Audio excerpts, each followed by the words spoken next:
اعوذ باللہ من الشیطان الرجیم بسم اللہ الرحمن الرحیم وبہ نستعین وہو خیر ناصر و معین۔ مومنین کرام السلام علیکم ورحمۃ اللہ وبرکاتہ۔ امام محمد باقر علیہ الصلاۃ والسلام کا فرمان ذیشان ہے کہ تواضع اور انکساری کی 3 علامات ہیں۔ اگر یہ 3 علامات کسی میں پائی جاتی ہیں تو آپ یہ سمجھ لیں کہ اس میں تواضع یا انکساری پائی جاتی ہے۔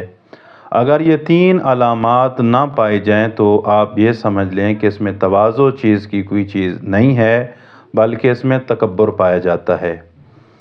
ایک بندے نے سوال کیا، یا ابن رسول اللہ، وہ کون سی علامات ہیں؟ تو امام باقر علیہ السلام نے فرمایا، پہلی علامت انکساری اور تواضع کی یہ ہے کہ اگر کسی محفل میں کوئی انسان جاتا ہے، کسی مجلس میں جاتا ہے، اگر اس کے مقام جتنا اس کا مقام ہے، مرتبہ ہے، اس کے مطابق اس کو جگہ نہیں ملتی، بلکہ اس کو زمین کے اوپر جگہ ملتی ہے، پھر بھی اس کے اوپر بیٹھ جاتا ہے، وہ منہ نہیں بناتا، ناراض نہیں ہوتا، معصوم فرماتے ہیں کہ یہ تواضع کی علامت ہے، اس میں یہ انکساری کی علامت ہے کہ جس کی وجہ سے یہ بندہ ناراض نہیں ہوا۔ دوسرا فرمایا، کسی محفل میں کوئی انسان جاتا ہے اور جب اس محفل میں پہنچتا ہے تو سلام کرنے میں پہل کرتا ہے۔ جو بندہ سلام کرنے میں پہل کرتا ہے، مولا باقر علیہ السلام فرماتے ہیں، آپ یہ سمجھ لیں کہ اس میں تواضع پایا جاتا ہے، انکساری پائی جاتی ہے۔